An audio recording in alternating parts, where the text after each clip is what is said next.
খাদ্যের অভাব, তীব্র অভাব, এটা এই গত অর্থ বছরের শেষ দিক থেকে চলছিল। গত দুর্গাপূজার আগে কাজ হয়নি, ছিটে ফোটা যে কাজ হয়েছে, কোনো কোনো ব্লকে এখনো তার মজুরি প্রদান করা হয়। তারপর অর্থবছর শেষ হলো, নতুন অর্থবছর আসলো 2024-25-এর। এর মধ্যেই নির্বাচন ঘোষণা হয়ে গেল। এই নির্বাচন ঘোষণার সঙ্গে এমনিতেই সরকারি প্রকল্প ইত্যাদি একটু কম হয়, কিন্তু রাজ্যের মধ্যে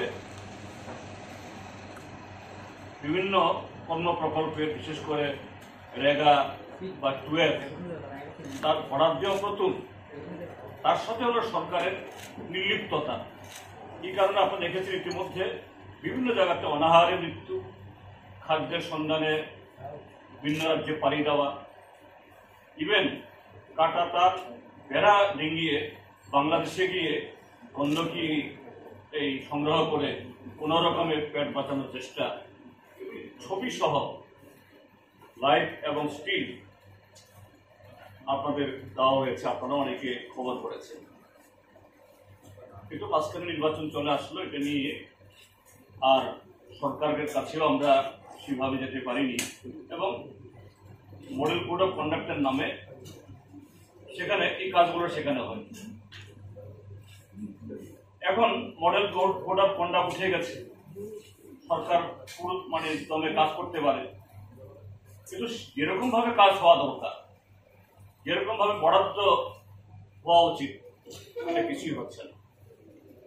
ঘটনাচক্রে নির্বাচন শেষ হওয়ার প্রক্রিয়া শেষ হওয়ার পর আমি দক্ষিণ ত্রিপুরায় আমার যে নির্বাচনী কেন্দ্র সাবরুম, সেই কেন্দ্রের অধীনে 3টা ব্লকের অংশ আছে। তো সেই হিসাবে এলাকার বিধায়ক হিসাবে বিডিওদের সাথে বা অন্যান্য ডেভেলপমেন্ট অফিসের সাথে বসার আমার সব বিধায়কের সুযোগ রয়েছে। সেই সুবাদে তাদের সাথে আমি একটা সভা করেছিলাম, সম্ভবত এটা গত 10 কি 11 তারিখ।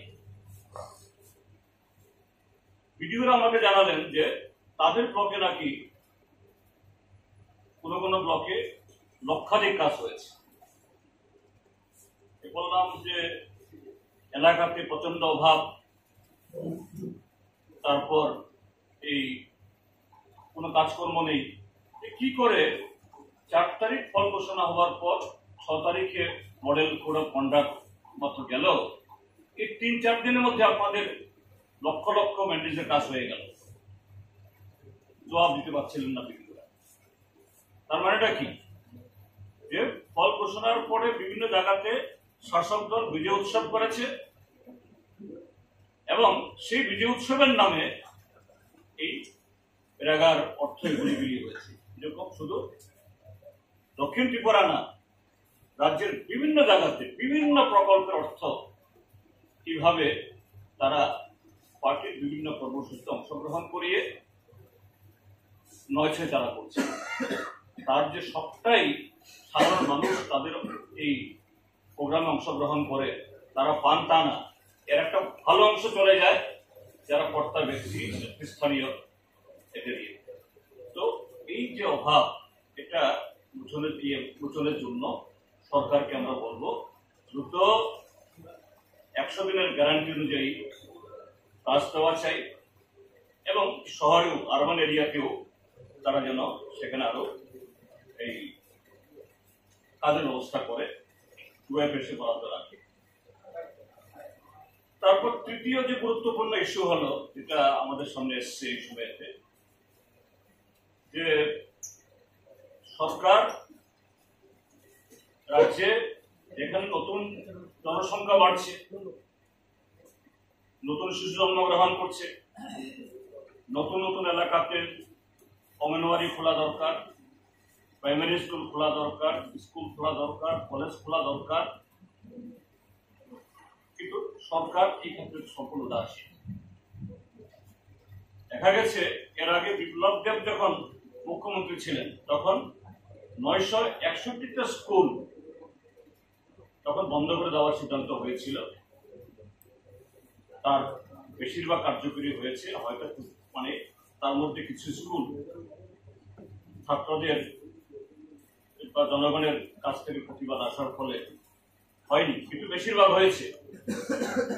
এখন শুধু পশ্চিম ত্রিপুরা জেলাতেই 160টা স্কুল বন্ধ করে দেওয়ার জন্য ইতিমধ্যে সরকারি নোটিফিকেশন হয়েছে। বাকি 7টা জেলাতেও তার এক্সারসাইজ চলছে।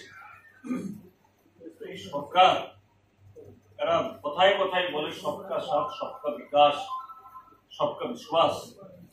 শিক্ষা ছাড়া বিকাশ হয়? আর ত্রিপুরাজ্যের মানুষ কজন গিয়ে প্রাইভেট স্কুলে গিয়ে তাদের ছেলেমেয়েদের দিতে পারবেন?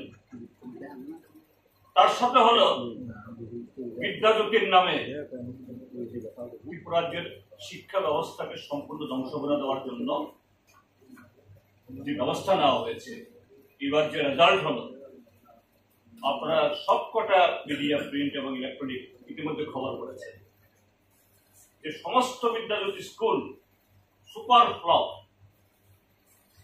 এখন যে এই বিদ্যাজ্যোতি স্কুলের ছেলেমেয়েরা স্কুল ছেড়ে অন্যদিকে অন্য স্কুলে ভর্তি হওয়ার চেষ্টা করছে।